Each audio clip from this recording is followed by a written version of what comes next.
This week, on Myths and Legends, it's a story from Slavic folklore.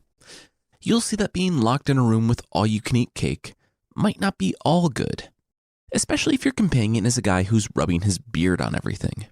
Then, on the Creature of the Week, if you've ever thought that cotton ball looks like a baby lamb, that's because it is. Also, it tastes like fish, if you needed a little extra incentive not to eat a cotton ball. This is Myths and Legends, episode 85A, for the right reasons. This is a podcast where I tell stories from mythology and folklore. Some are incredibly popular stories you think you know, but with surprising origins. Others are stories you might not have heard, but really should. Today's a Slavic fairy tale, but one seemingly outside of many of the Slavic stories I've told on this podcast. So we're not going to see any Vasilisas, Ivans, or Baba Yagas. But it's seriously one of the most interesting stories I've found so far. I loved it, and I hope you do too. Without further ado, here's The Dwarf with a Long Beard.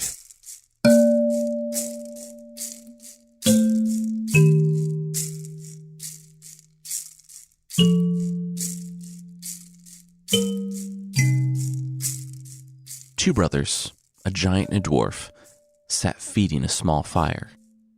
They had been hunting the sword for a long time. And just that morning, they had finally found it. It was in a stone, if you were wondering. It's always in a stone. It was the sword that would be used by their greatest enemy, the famed magician, the only being that could ever defeat them. That was why they had been questing for months, living off the land. And now that they had it, there was the question of who should keep it. If it was powerful enough to destroy them both, they obviously had to keep it safe. The giant thought that he should keep it because, well, giant, he said, motioning to his massive build. The 7-inch tall dwarf laughed. Size was nice, but how tricky was the giant? The giant looked at the ground. Not very. But who needed to be tricky when you could grow to the size of a mountain? The dwarf replied that they still didn't know who this person, or thing, was that was going to try to kill them. It could come from anywhere. It could be anyone. The giant brother insisted that he was the best one to hold onto the sword. But then the dwarf came up with an idea. They should both put their ears to the ground. The first person to hear church bells off in the distance was obviously able to hear things the farthest away, and he would be able to detect the enemy approaching. The giant shrugged. Seemed fair enough, if not really supported by audiology research. He watched his tiny brother crouch and hold his own ear to the ground, listening, and so he followed suit. The giant closed his eyes and focused on trying to hear the church bells. It wasn't that he mistrusted his brother. He just didn't see how a 7-inch tall dwarf, no matter how great a magician, could protect a sword. The dwarf's eyes shifted to his brother. He didn't dare move from his position. His brother would hear him rustling. Instead, his beard grew and snaked silently over to where the sword was sitting on a log by the fire. With one motion, the beard wrapped around the handle and hoisted it into the air. The dwarf paused, waiting for his brother to stir, before a smirk began spreading across his face. He had done it. The sword glided noiselessly, and in an instant, it was hovering over the giant's neck. The dwarf wasn't sentimental. Now that he had the sword, nothing could stand in his way, not even his own brother. There would be no chance for the giant to spring up and defend himself. No revelation that it had all been a ruse until it all was secured. There had never been any enemy, any powerful magician, just him, just the dwarf. He had convinced his brother to come along on this trip because the sword would need a guardian. By the time the giant realized that his own brother had betrayed him, it was too late. The dwarf had mortally wounded him with the magic sword, and in his last few fleeting moments of life, he saw the smiling face of the dwarf, his brother, and knew that he had been betrayed. The dwarf stood and put the sword back where he had found it. He turned to his brother's corpse and began wrapping his beard around the head. He mumbled a few words and grinned as the thing warped and transformed.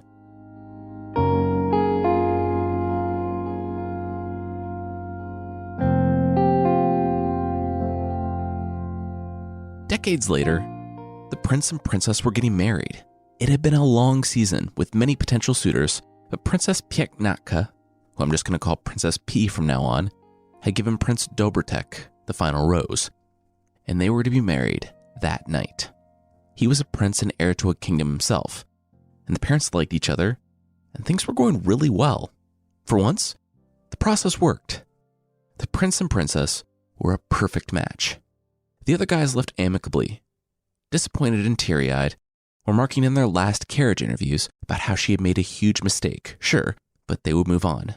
But the season's troublemaker, the 7-inch tall hunchback dwarf that you know just stayed in the running because the producers wanted to keep the drama going, well, he was not going to go quietly.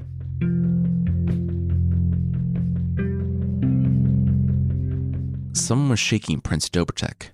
He didn't know what was worse, his pounding head or the sound of constant screaming.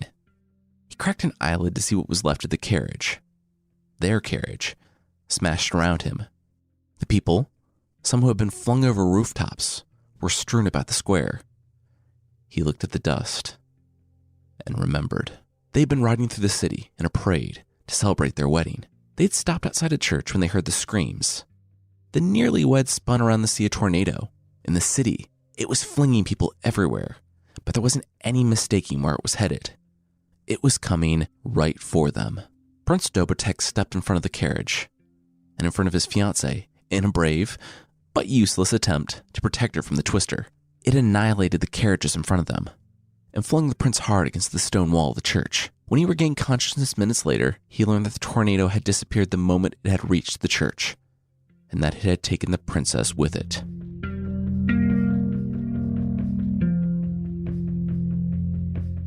Princess P opened her eyes and sat up on the chair. This was a new development. The last thing she remembered was riding to her wedding with the prince when they were hit by something. She stood and looked around the beautiful room. It had no windows, lit instead by ornate chandeliers hung from the ceiling. Priceless art decorated the walls, and all around her were tables, arrayed with gold, silver, and cake. She hopped off the cushion and walked to the table. Yeah, cake. Well, any kidnapping that includes art and cake can't be too sinister. She cut herself a piece and decided to see how this played out. As she was finishing up her first piece, she heard a noise at the door.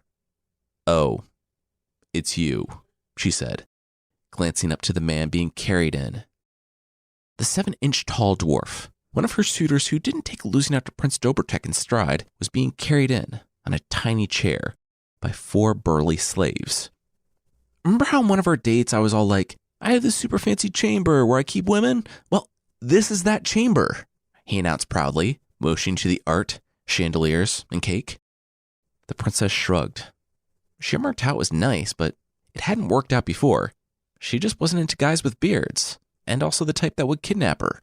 So if he would just turn back into a tornado so she could get back to her wedding, that would be great. The dwarf was now in front of her and shook his head. He explained that he loved her, and in time, she would love him too. He explained that he was immortal, ageless, but she wasn't.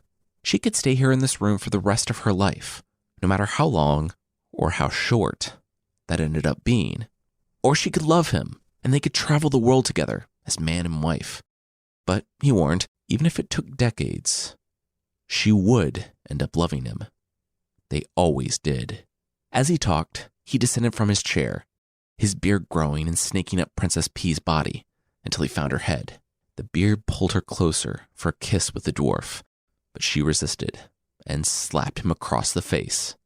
The slap would hurt any normal human, but it sent the tiny dwarf sprawling backwards into the cake.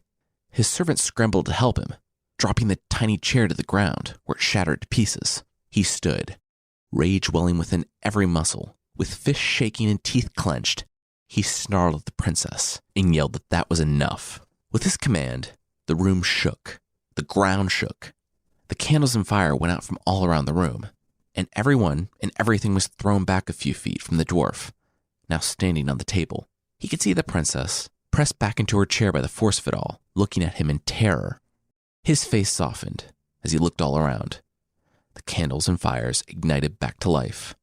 As he leapt down from the table, He looked at the princess with a deadly, serious glance and said, "Don't you ever do that again." He brushed the cake from his shoulder and looked down at his tiny chair and pieces on the floor. He ordered his slaves out of the room and proceeded to walk out himself. His gravitas was severely undercut, though, because in all the commotion with the slap and the scream, he'd forgotten to retract his beard, or whatever the correct term for that is, and about 3 feet out from the table, he got caught up on it and stumbled awkwardly. The princess had to stifle a laugh as she watched her tiny dwarf kidnapper trip on his own beard and faceplant on the stone floor. She might have just been witness to his frightening and otherworldly power after he kidnapped her away from her groom, but he just tripped on his own beard and was now turning beet red with a bloody nose. So today wasn't all bad. She also noticed something that the dwarf hadn't. In his embarrassment, he stood quickly and moved as fast as he could toward the door, flustered. This brief show of sinister power was not going well. He just wanted to get out of here, regroup, think of ways he could make her all filled and impressed with him again, and then come back. He shrunk his beard back down, threw the rest of it over his shoulder, and speed walked from the room. The princess waited a minute before she was sure he was not coming back. She couldn't hear anything coming from the hall outside, so she jumped up from her chair and ran to where the dwarf had tripped. She had watched something come loose from his belt, and he hadn't stopped to check before running away. She felt around underneath the table until her hand came to rest on something. She pulled it out. Oh, a tiny dwarf hat. It was kind of cute, but it was also humorously useless. While the dwarf was focus grouping with his slaves about how to make the princess love him, the princess was eating cake, reflecting on select art pieces, leafing through books, and trying to look under the door. When she was sufficiently bored, she saw the tiny dwarf hat sitting on the table, and she put it on. She went to the mirror ready to laugh at all the dwarf's terrible style choices when she saw the mirror was broken. It showed the rest of the room, but it didn't show her. She couldn't even make fun of the dwarf in this stupid place. She took off the hat and went to sit down when she realized she now saw herself in the mirror. She was standing there holding the hat, and that's when it dawned on her. She put the hat back on, and she disappeared, took it off, and she reappeared. Wow! He had accidentally dropped an invisibility cap after tripping on his own beard and being slapped backwards in a cake. For as obviously powerful as he was, this dwarf was an objectively terrible kidnapper.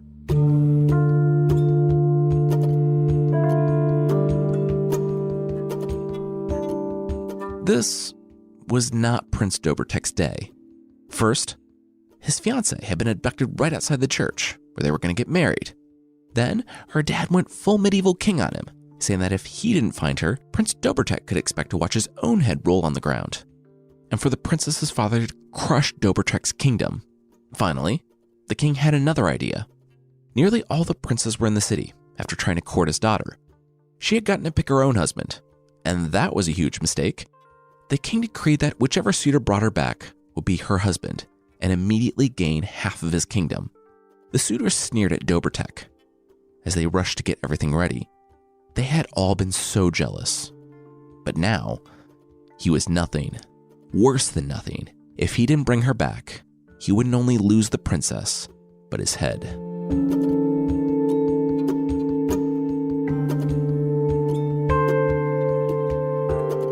The prince sat slumped in his saddle, his tongue stuck in his dry mouth. His stomach felt like it was eating itself, but he didn't care. He pointed his horse in a direction and just let it trot. For days, 3 days in fact. It didn't matter. He was going to die anyway. If he went after the princess, he was going to need to fight something that could turn into a tornado. If he didn't, the king would have his head. He didn't care about himself. It was his horse that didn't deserve it. The animal was loyal and hardworking, so it didn't even attempt to stop over the past few days. But now, the prince could feel it growing weak. He decided to stop by a small creek to allow it to rest, and Prince Dobrotek got down from the horse and just laid down in the dirt until sleep took him.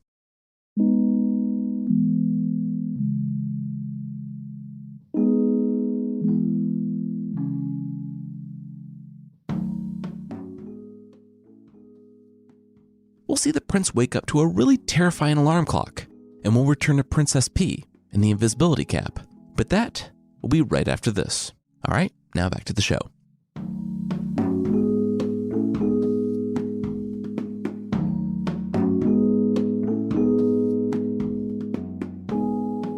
Outside of Princess P's room, the dwarf checked his beard braids for the third time before he reached for his keys to the room.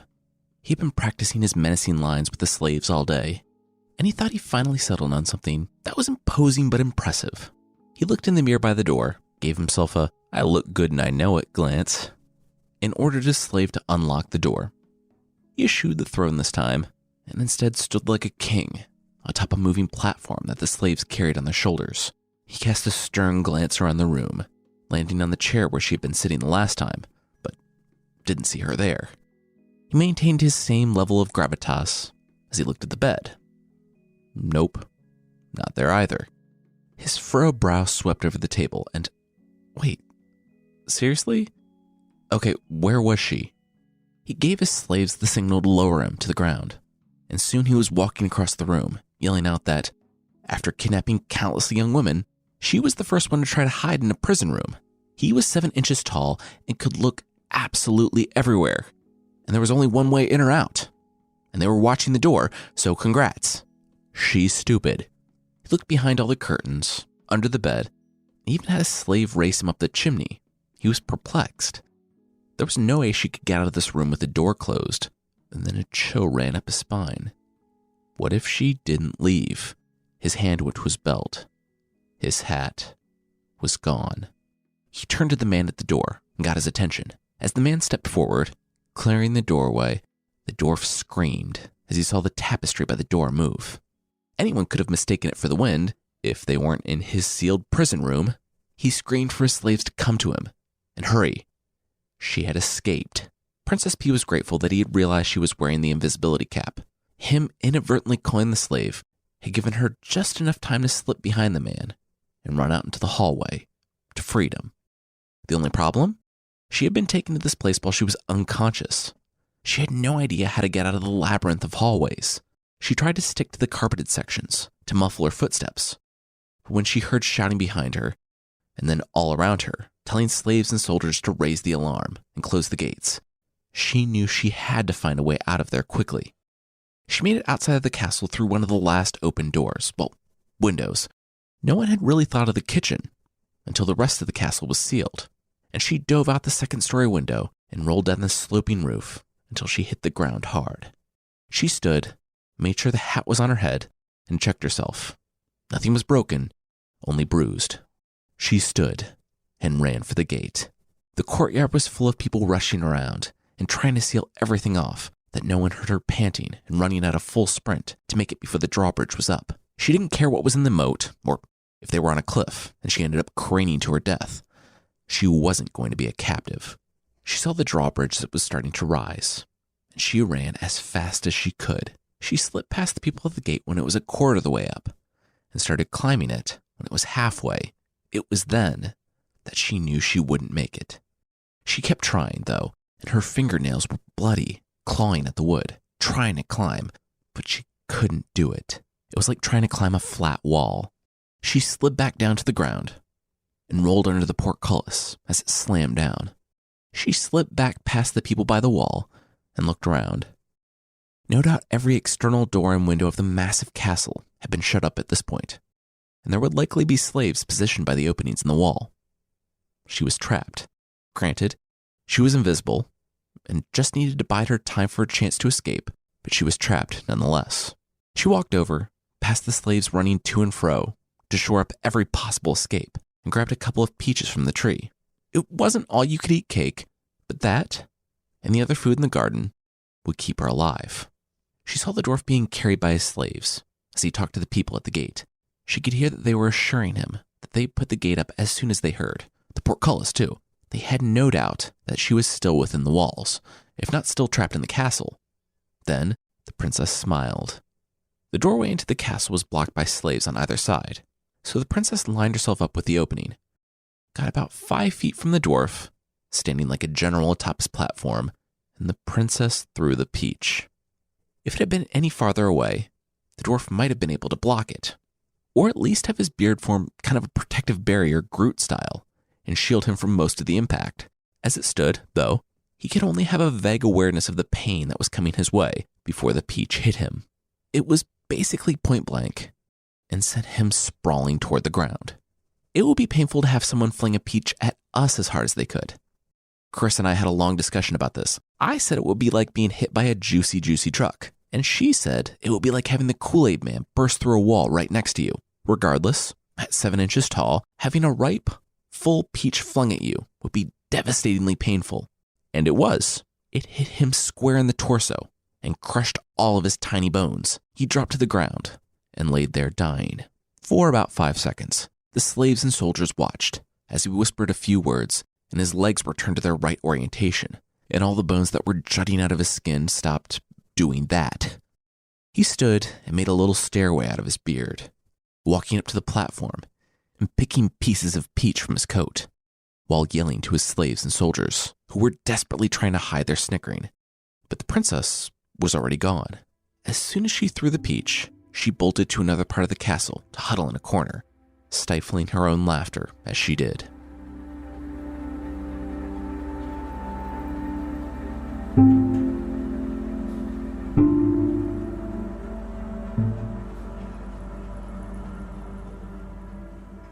There was one time growing up that my neighbor's dog got a hold of a rabbit. I can't adequately do it justice, but a rabbit in life-threatening pain makes an alarmingly loud and off-putting sound. It would be a horrifying alarm clock, and it's exactly what Prince Dobrotek woke up to. He jumped to his feet and looked for the source of the noise. Maybe because he really wanted to help the creature being attacked, or maybe because this rabbit wasn't making it easy for the owl, and the prince really wanted to silence that annoying alarm.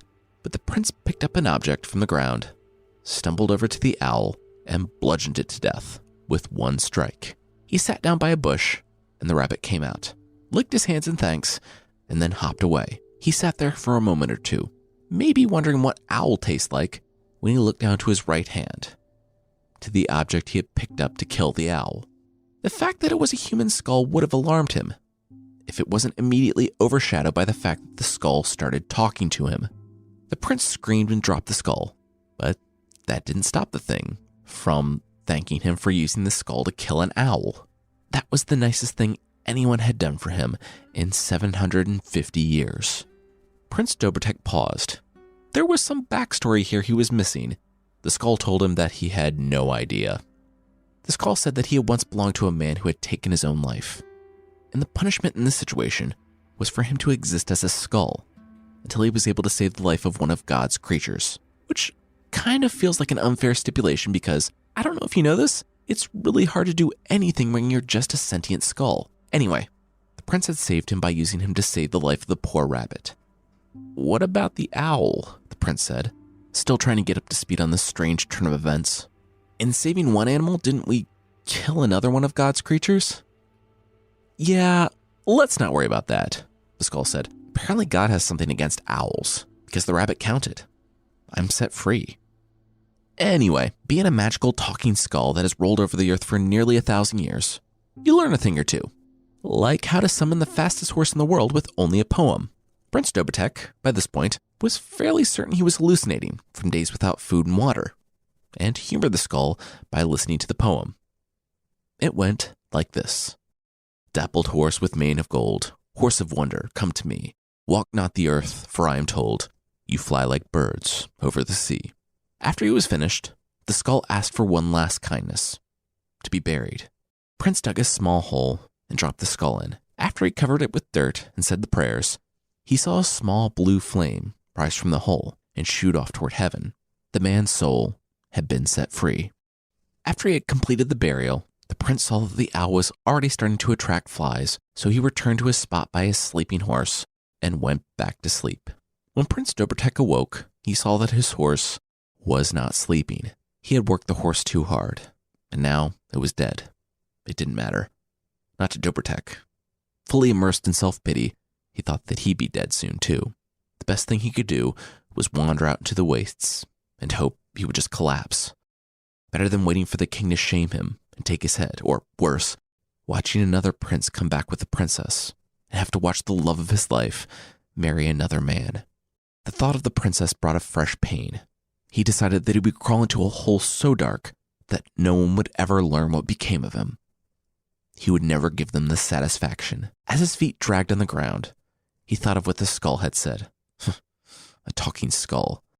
If it wasn't a complete hallucination, and the prince was pretty confident it was, then a magic horse, that could change everything. He chuckled. Then he thought about it.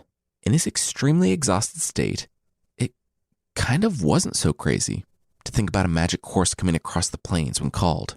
His face got serious, and he strained to remember the words. After about 10 minutes of trying to remember his conversation with a talking skull, he remembered the words exactly.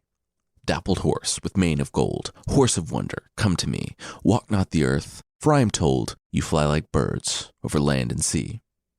This is kind of stupid, is the thought that he almost had time to finish, before lightning struck right before him, and a golden, shimmering horse stood there, smoke coming out of its nostrils. What are your orders, Prince Dobrotek? The horse said, looking at the prince and then holding his head aloft and staring off into the horizon, awaiting his next mission. Prince Dobrotek stood there, mouth agape, and then he realized the horse was waiting for an answer. Help? Help me? Dobrotek asked. Luckily, this wasn't a monkey's paw situation. The incredibly open-ended question was met with a nod, and the horse leaned down. Absolutely, the horse said. Now climb in my ear. Okay, wait, you meant climbing your back, right? The prince said. No, I said climb in my ear, the horse said, leaning to present his ear. Why? I'm helping you. You wanted to be helped. This is how I help. Now, if you wish, climb in my ear, the horse said, still looking forward with a serious horse face. Is it going to grow or something? Dobrotek said, touching the horse's ear. Do ears normally grow? The horse asked. I guess not, the prince said as he gripped the outer edge of the ear. So, feet first, or? Whatever is most comfortable for you, my master, the horse replied. Well, none of this is really comfortable. You know what? I'll go in head first. Just dive right in, you know? Prince Dobrotek started pinky first, then hand, and then arm. The horse's ear was, apparently, bigger on the inside. 10 minutes after he entered the horse's ear, his foot came out the other side, and then a leg, then his bottom half, and finally he dropped to the ground, earwax clinging to his new suit of armor, while the horse stood there stoically. The prince, who until this moment had given up all hope and essentially accepted his death, stood tall. He gripped his new sword and shield and looked on his armor. You have super strength now, too, the horse informed him. Not like Superman super strength, more like Batman or Wolverine. You're still human, but you can really lift a lot. Dobrotek stomped his foot on the ground, and thunder rumbled all around him. Oh yeah, and your feet do that now, too. Power coursing through his body, new suit of armor, magical horse friend. Dobrotek told the horse that if he was ready, they had a princess to save. The horse gave him a stern horse nod, but said that they had to make one stop. They had to get something. A sword, the only one able to kill their enemy, and it was guarded by his brother.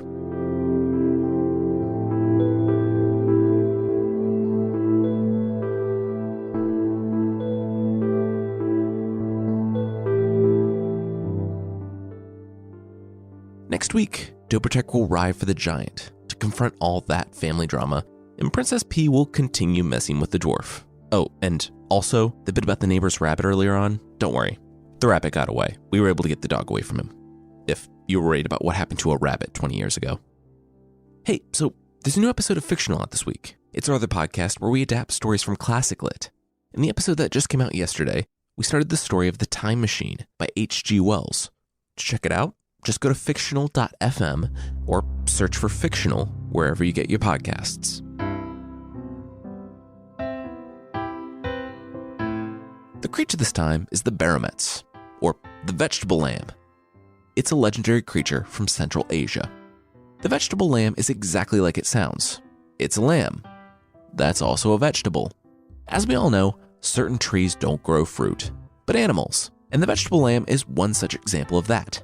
One day, a tiny lamb will emerge from the leaves around a tree and venture forth. The tree is, apparently, one of those parents that does the leash thing, because the lamb remains tethered to the tree throughout most of its lamb infancy and lamb childhood via a lamb umbilical cord.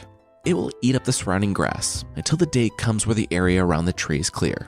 The lamb will then turn back and eat the tree in a rite of passage / maybe gross bit of cannibalism. When that's done, the lamb will be free to start its own life in the wide world, a life that usually includes being eaten by wolves almost instantly.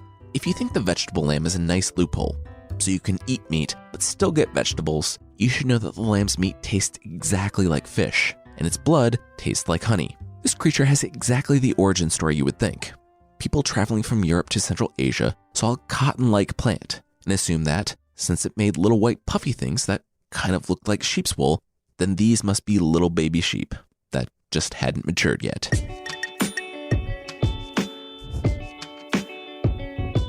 That's it for this week. The theme song is by the band Broke for Free, and the Creature of the Week music is by Steve Combs. Today's episode was written by me, Jason Weiser, and produced by Carissa Weiser. Thank you so much for listening, and I'll see you next time.